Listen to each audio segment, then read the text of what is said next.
तो सबसे पहली बात तो ये सोची गई कि ये मुल्क किसी एक धर्म, किसी एक भाषा, किसी एक कल्चर के बेस पर यह मुल्क नहीं बन सकता। तो इस मुल्क के लिए एक बुनियाद ये तलाश की गई कि इस मुल्क का जो मज़हब होगा, स्टेट का जो मज़हब होगा, वो सेकुलरिज्म होगा। डेमोक्रेसी का मतलब ये नहीं होगा कि जो 543 नुमाइंदे पार्लियामेंट में भेज दिए गए या चंद लोग जो असेंबली में चले गए वो हमारे सियाह सफ़ेद के मालिक बन जाएंगे। तो ये बात भी हमने तय की थी कि इस मुल्क पर कोई एक भाषा, कोई एक मज़हब, जब ये मुल्क आज़ाद हुआ था, हम इसकी तारीख़ से वाकिफ़ हैं इसलिए मैं उस तफसील में नहीं जाऊँगा। आज़ाद मुल्क किस रुख पर चलेगा, इसकी बुनियादें क्या होगी, इसकी वैल्यूज़ क्या होंगे, इसका फाउंडेशन क्या होगा, इस पर हमारे उन लोगों ने जिन्होंने हमारा संविधान बनाया, इस मुल्क का दस्तूर बनाया, आईन बनाया, इन्होंने बहुत गौर करा, बहुत गौर फिक्र किया। एक ऐसा मुल्क जो multi religious, multi cultural, multi linguistic मुल्क है, एक ऐसा मुल्क जिसमें अलग अलग रीजन के लोग जुड़कर एक मुल्क बना रहे हैं, एक देश बना रहे हैं, एक नेशन बना रहे हैं। इसकी बुनियादें ऐसी होनी चाहिए, इस मुल्क की डाइवर्सिटी को, इस मुल्क की प्लुरलिटी को वो स्थान दे सके जो किस मुल्क का है, और यूनिटी इन डाइवर्सिटी के इस कंसेप्ट के साथ ये मुल्क आगे बढ़े। तो सबसे पहली बात तो ये सोची गई कि ये मुल्क किसी एक धर्म, किसी एक भाषा, किसी एक कल्चर के बेस पर यह मुल्क नहीं बन सकता। तो इस मुल्क के लिए एक बुनियाद ये तलाश की गई कि इस मुल्क का जो मज़हब होगा, स्टेट का जो मज़हब होगा, वो सेकुलरिज्म होगा। एक बात और समझने की है कि हमारे मुल्क का जो सेकुलरिज्म है और जो यूरोप का सेकुलरिज्म है उसमें बहुत अंतर है, बहुत फ़र्क है। सेकुलरिज्म का मतलब लादीनियत नहीं है, गैर मजहबियत नहीं है, बल्कि ये कहा गया कि ये मुल्क में जितने धर्म के लोग रहते हैं उनको न सिर्फ रहने की आज़ादी होगी बल्कि अपने मज़हब पर चलने की, उसको प्रोपोगेट करने की, उसकी तशहीर की, इसकी भी आज़ादी होगी। तमाम लोग अपने अपने मज़हब पर रहते हुए अपने धर्म के हिसाब से इस मुल्क में रहेंगे, सबको यकसां मौके होंगे, समान उनका स्टेटस होगा और सबको आगे बढ़ने, तरक्की करने के यकसां मौके होंगे। स्टेट का अलबत्ता कोई मज़हब नहीं होगा, यानी स्टेट कानून साजी करते वक्त में, कानून बनाते वक्त में किसी एक मज़हब के तरफ उसका झुकाव नहीं होगा। तो इसमें हर मज़हब पर रहने वालों को आज़ादी के साथ में अपने मज़हब पर चलने की मुकम्मल आज़ादी फराहम की गई। तो ये इसका सेकुलर स्टेटस रखा गया। दूसरी बात, हमने ये बात तय की कि हम एक कॉलोनियल निज़ाम से आज़ाद हो रहे थे। तो दुनिया में 3 तरह के मुल्क पाए जाते हैं, कहीं बादशाहत है, आज भी है, कहीं डिक्टेटरशिप है, और तीसरा जो मुल्क के लिए जो बुनियाद बन सकती थी वो डेमोक्रेसी की बनती थी। तो हमने ये कहता है कि अगर हमारा मुल्क एक डेमोक्रेटिक कंट्री होगा, एक डेमोक्रेटिक रिपब्लिक होगा, जब हमने ये तय किया कि हमारा मुल्क एक डेमोक्रेटिक रिपब्लिक होगा तो उसमें ये बात साफ थी कि न सिर्फ ये कि हम डेमोक्रेटिक वैल्यूज़ को इख्तियार करेंगे, न सिर्फ ये कि लोगों के फंडामेंटल राइट्स को एक बुनियाद फराहम की जाएगी, न सिर्फ ये कि लोगों के ह्यूमन राइट्स को एक आज़ादी के साथ में ह्यूमन राइट्स पे अमल करने की आज़ादी होगी, बल्कि यहाँ हर 5 साल के बाद में स्टेट में भी और सेंटर में भी इलेक्शन, पार्लियामेंट्री इलेक्शंस होंगे। स्टेट को बदलने का इख्तियार अवाम के हाथ में होगा।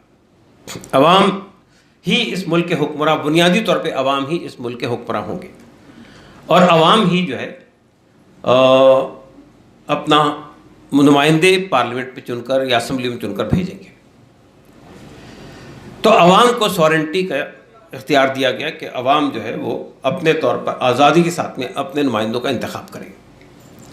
लेकिन एक और बात है, हमने जब डेमोक्रेसी की वैल्यू को इख्तियार किया तो उसमें ये बात भी इनहेरेंट थी कि ये पार्टिसिपेटरी डेमोक्रेसी होगी, ये इंक्लूसिव डेमोक्रेसी होगी।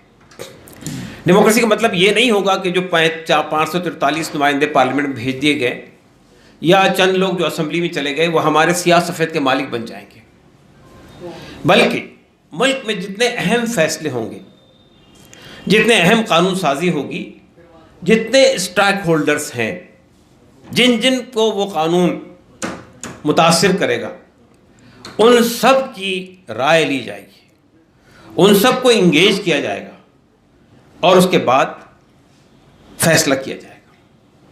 फिर डेमोक्रेसी में एक बात यह भी है कि हुकूमत के किसी फैसले से अगर हमको इख्तिलाफ है, हम उससे सहमत नहीं हैं, तो उसके खिलाफ आवाज़ उठाने, बात करने, एहतजाज करने, प्रोटेस्ट करने, डेमोन्स्ट्रेशन करने का हमें पूरी पूरी आज़ादी हासिल होगी। सुप्रीम कोर्ट ने अपने एक फैसले में ये बात कही कि डिसेंट जो है, इख्तिलाफ राय जो है, वो डेमोक्रेसी का सेफ्टी वॉल्व है। अगर डिसेंट का इख्तियार ख़त्म कर दिया जाए तो ये भ्रष्ट हो जाएगी डेमोक्रेसी। तो ये एक बुनियाद थी। उसके बाद हमने ये बात कही कि चूंकि ये एक डाइवर्सिफाइड, एक पूरी डाइवर्स सोसाइटी है, अलग अलग कल्चर के, अलग अलग मज़हब के, अलग धर्मों के, अलग अलग भाषाएं बोलने वाले लोग इस मुल्क में रहते हैं, तो हर शख्स को पूरी आज़ादी के साथ आगे बढ़ने और तरक्की करने का मौका मिलना चाहिए। तो ये बात भी हमने तय की थी कि इस मुल्क पर कोई एक भाषा, कोई एक मज़हब, कोई एक कल्चर नहीं थोपा जाएगा और जितने प्लूरल वो हैं उनको पूरी तरह से उसको हम उसकी सुरक्षा करेंगे, उसको आगे बढ़ने का मौका देंगे। तो ये जो डाइवर्स सोसाइटी है, इसको जोड़ने के लिए, साथ में लेके चलने के लिए जो बुनियाद फराहम की गई वो फ्रेटर्निटी की बुनियाद थी, भाईचारा। इनके दरमियान भाईचारा प्रमोट करने की हम कोशिश करेंगे। फ्रेटर्निटी की बुनियाद पर ये मुल्क आगे बढ़ेगा। फिर इक्वलिटी, जस्टिस, ये सब बातें हमारे प्रियम्बल के अंदर कही गई हैं। आपने अगर प्रियम्बल देखा होगा तो आपको अंदाज़ा होगा। तो प्रियम्बल जो है वो हमारे देश की फाउंडेशन की बुनियाद है और उसमें जितनी बातें कही गई हैं वो बातों पर जब तक अमल होता रहेगा उस वक्त तक कि हमारा देश सही दिशा में चलता रहे। एक और बात यह है कि हमने ये बात भी स्टार्टिंग में तय की थी। अगर आप देखेंगे बहुत सारे ख्वाब देखे गए थे इस मुल्क के लिए, वो ख्वाब में से बहुत सारी बातों पे सहमति नहीं हो पाई थी, तो वो हमने डायरेक्टिव प्रिंसिपल के तहत में उन सब चीज़ों को इंगेज किया कि वेजेस कैसे होने चाहिए, अमीर और गरीब के दरमियान जो खलीज है, जो गैप है, उसको कैसे मिनिमाइज किया जाना चाहिए, और एक वेलफेयर स्टेट का कंसेप्ट सामने रखा गया था। एक ऐसा मुल्क बनेगा जिसमें हर शख्स को, हर सर को छत, हर बदन को लिबास, हर पेट को 2 वक्त की रोटी, हर हाथ को काम और हर पैदा होने वाले बच्चे को free, compulsory and quality education. ये वो सुनहरे ख्वाब थे जिसके बुनियाद पे हमारा मुल्क कायम किया गया था, आगे बढ़ने के उसको मौके फराहम किए थे। आज का दिन ये टॉपिक रखने का मकसद क्या है? ये है वो आइडिया ऑफ इंडिया जिसके बुनियाद पे इस मुल्क का नक्शा बनाया गया था। इस मुल्क को एक कॉन्स्टिट्यूशन देकर एक रिपब्लिक में कन्वर्ट किया गया था। आज हमें ये देखना है कि ये जो ख्वाब देखे गए थे, ये जो बुनियादें फराहम की गई थी, ये हम किस हद तक के उनको अचीव कर पाए हैं, और आगे जो रास्ता दिखाई दे रहा है क्या वो इस दिशा में आगे बढ़ रहा है, या आगे हमें कुछ ऐसी सूरत हाल का सामना है जो हमें सोचने पर आज मजबूर करती है। मैं अपनी बात आखिर में रखूंगा, लेकिन मैं चाहूँगा कि हमारे जो आज के स्पीकर्स हैं ये बहुत ही लर्नड लोग हैं हमारे समाज के। ये सिर्फ एकेडमिशियन नहीं हैं, थ्योरेटिकली चीज़ों को नहीं देखते हैं, बल्कि उन इश्यूज से वाबस्ता भी हैं, उन तबकात की, उन सेक्शंस की जो मार्जिनलाइज सेक्शन है सोसाइटी के, उनकी लड़ाई भी लड़ते हैं। इस डेमोक्रेसी को बाकी रखने के लिए, सेकुलर वैल्यूज़ को बाकी रखने के लिए, आज़ादी को बाकी रखने के लिए इन्होंने गैर मामूली कुर्बानियाँ पेश की हैं। मैं बहुत तफसील में इसलिए नहीं आऊँगा कि आप सब पढ़े लिखे लोग हैं, अखबारात का मुताला करते हैं, चैनल्स को देखते हैं, तो आप जानते हैं किसका क्या योगदान है।